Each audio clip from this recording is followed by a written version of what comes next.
All right, here we got first one coming in from Brandon L. You're watching NFL Daily. This is a mailbag here, so make sure you guys are tuning in and watching every single Wednesday, 4 p.m. Eastern Time, 1 p.m. Pacific.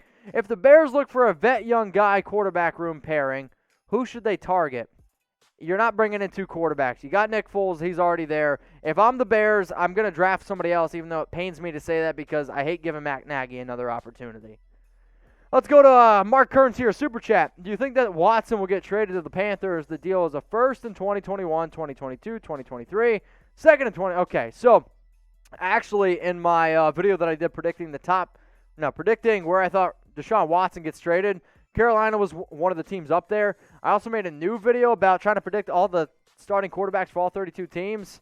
Justin Fields was in that one, but I've also made a video where Deshaun Watson was the starting quarterback for Carolina. In terms of, like, the most fun pick and the pick that I would do if I was Deshaun, it actually would be Carolina.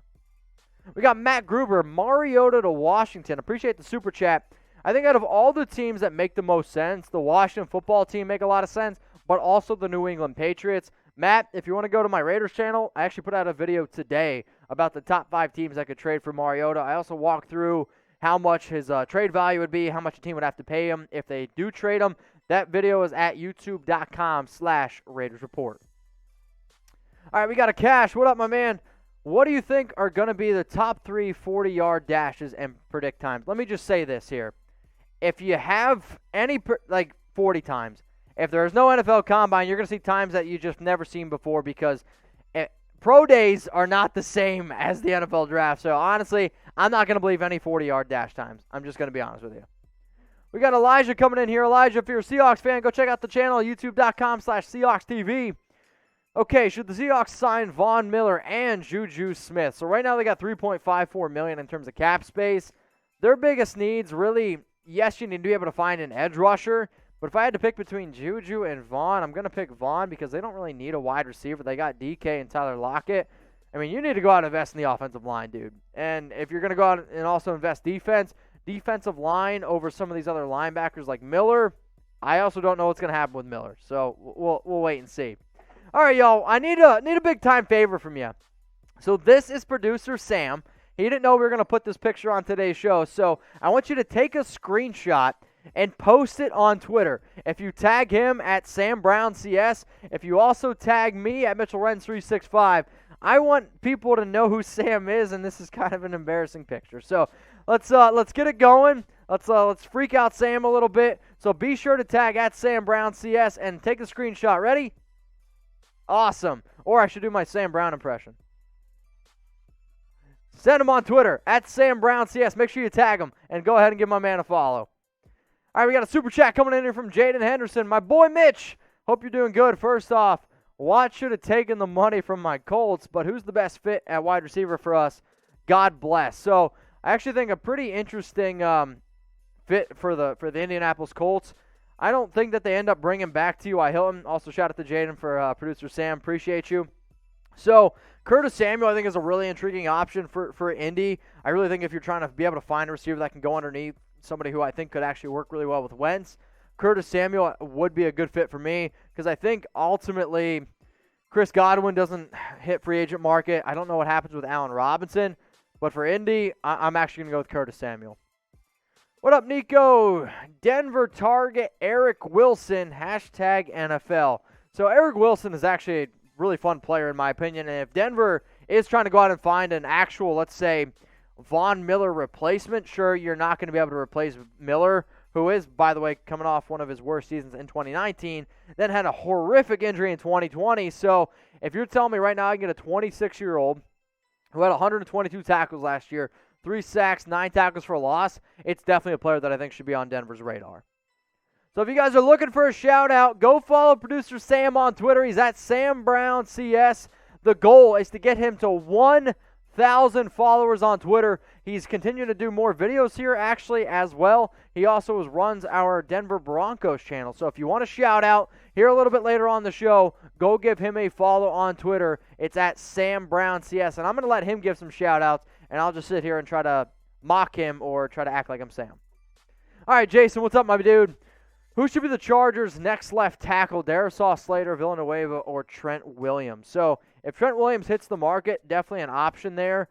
Villanueva is somebody else who I absolutely love. He played for the Pittsburgh Steelers. He's like 6'9". He's actually an awesome human being as well. But if they are looking to draft somebody, Darrisaw at 13, I do think makes a lot of sense.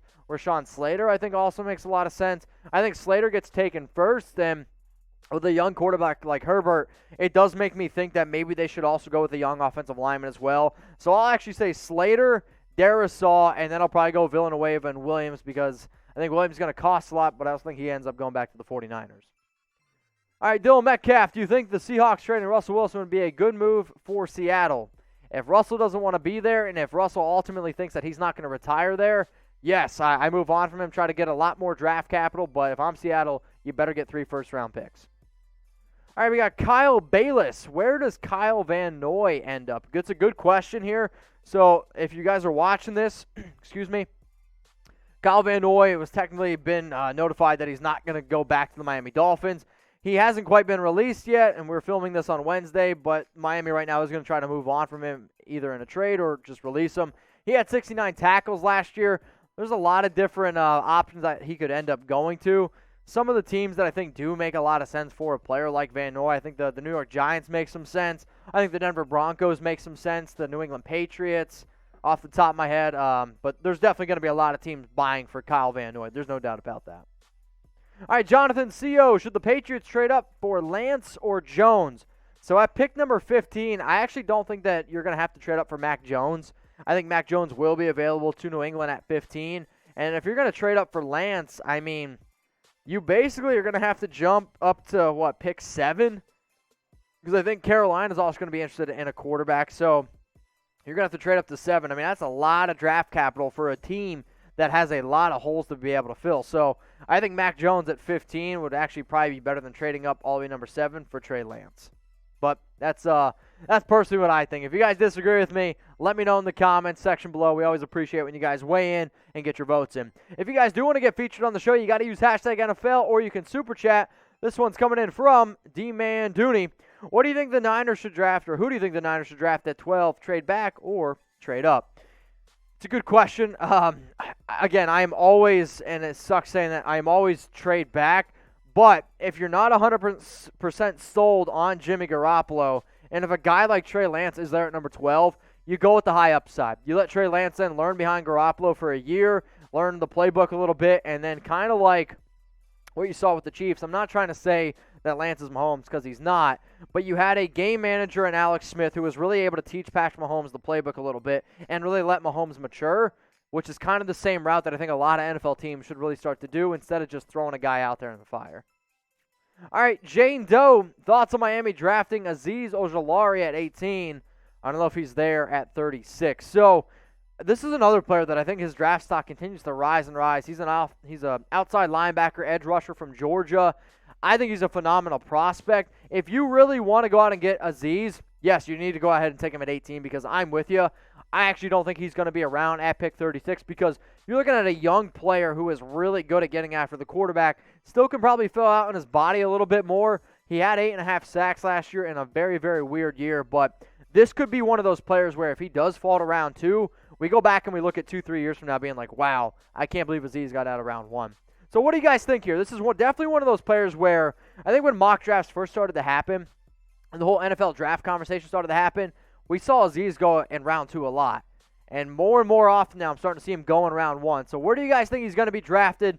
Type 1 for the first round or type 2 for the second? All right, this one's coming in from Anthony Johnson. Could the Chiefs draft Rashad Bateman at 31? So Rashad Bateman is a fun prospect out of Minnesota who obviously didn't have that good of a year last year because of COVID, but definitely a lot of talent here. So 6'2", 210 pounds. And for Kansas City, Sammy Watkins, free agent. Don't bring him back. Byron Pringle is an interesting player as well. I think they could end up bringing him back. And then they have another player that's a free agent at the wide receiver position. Sammy Watkins, I already said. And then they got somebody else. DeMarcus Robinson. Thank you, producer Sam. So if you could go out and get another player like Bateman, it would be interesting. Though there's a part of me that kind of likes Kadarius Toney fitting in with the Kansas City offense a little bit. But if I'm the Chiefs, as much as I like Bateman, I'm trying to find an offensive lineman that can protect Patrick Mahomes because if I got to watch Mahomes get ripped apart again like he did in the Super Bowl, that's definitely not what you want to see if you're a Chiefs fan. Go Burn, Saints fan here. What is our situation with the quarterback? It sounds like they're going to roll with Taysom Hill at QB. It also, though, could be pretty interesting to see what they do with Jameis Winston. I personally would rather start Winston over Taysom Hill because I think Hill's just an athlete, if you will. I don't really think he's a true quarterback, but Drew Brees retires, and then you got to hope that they can get it done with Winston. All right, Gary Sanderson, who will be the most overpaid free agent this offseason? For me, Chidobe Awuzie could be number one. So overpaid, not obviously the most expensive. That's a really, really good question. I'm going to actually go this route. It might be a kind of an unpopular opinion. I'm going to go with Trent Williams because Trent Williams is 33 years old, has definitely battled some injuries in the past as well, coming off a phenomenal year, going to be 33 years old, and I think he's going to try to go out and get one more big-time contract. So I'm going to go with Trent Williams. Let's go with Elijah here. What is it free agent time? So when is it? So March 17th, 4 p.m. Eastern time is the start of free agency. Tampering period starts 48 hours before then. So it's basically when coaches can start to reach out to players. All right, Ilis, can't pronounce your last name. Who's the best wide receiver in the draft in your opinion? Waddle, Chase, or Smith? Also, what do you think the Dolphins will do with the third pick? Okay, so my wide receiver rankings are actually for, it kind of actually depends. If you're a Dolphins fan, it's actually going to be Chase, or it's going to be Smith, Chase, Waddle. Actually, my overall rankings, I'm actually going to go with somebody like Jamar Chase, then Devonta Smith, then Jalen Waddle. And then who do I think the Dolphins will pick with their third pick? They could definitely go the wide receiver route. There's no doubt about that. For Miami, though, you got pick 3, 18, and 36. I think a player like Kadarius Toney could be an interesting option there. Let's go to Junior Estrada. Should the New England Patriots sign a wide receiver like Kenny?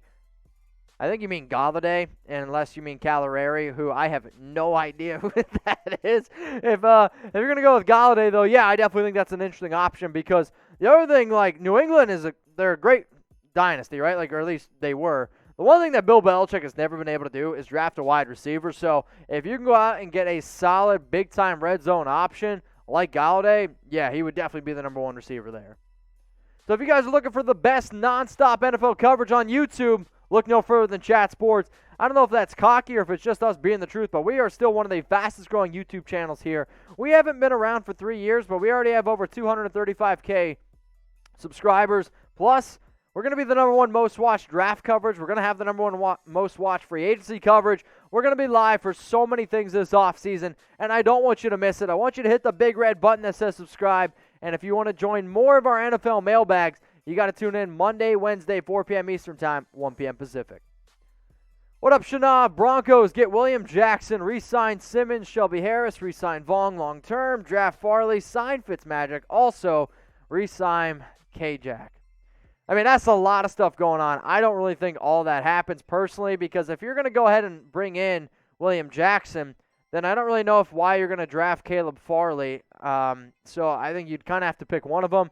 William Jackson doesn't seem as likely, but I do think Caleb Farley makes a lot of sense. But they got money, but that's a lot of money, homeboy.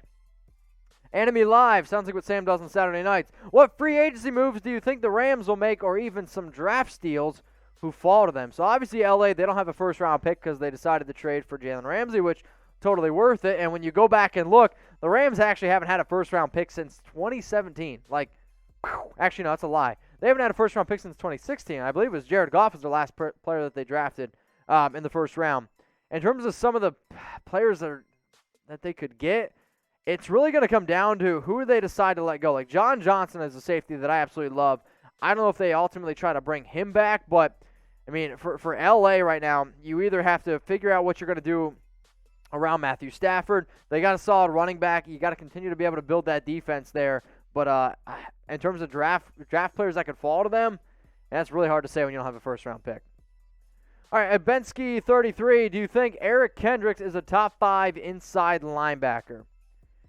If he's not top 5, he might be top 7 or 8. I mean, he's obviously a phenomenal player, and he's been a phenomenal player for a very long time in the football. But inside linebacker, there's a lot of very talented guys, but he's definitely top 10. Christian Navarro, will they sign Trevor Lawrence for quarterback for the Jacksonville Jaguars? Will they draft him? Yes, Trevor Lawrence will be the number 1 overall pick. Optimus Fly, bold prediction, Zach Wilson will be the best quarterback in the draft. You sound a lot like Chris Sims. Chris Sims had Zach Wilson rated higher than Trevor Lawrence in his latest quarterback rankings that he had. I believe it was Zach Wilson 1, Trevor Lawrence 2, Mac Jones 3, Kellen Mond 4, and then number 5 was Justin Fields, and number 6 was Trey Lance. But you sound a lot like Chris Sims. Evan Hughes, what's up, my dude? Who should the Saints get in the first round? Oh, man. They could go wide receiver. It's curious what they do in the draft as well. I don't think they obviously go quarterback there. If you want to go check out Tom Downey's latest mock draft, also we put out a lot of mock drafts from Mel Kiper as well. I think they could go offensive line. They could go in multiple different directions. Wide receivers obviously an option as well, so we'll see what they end up doing. They could also go safety if they don't bring back Marcus Williams. But let me know down in the comments who you think the Saints go with in the first round.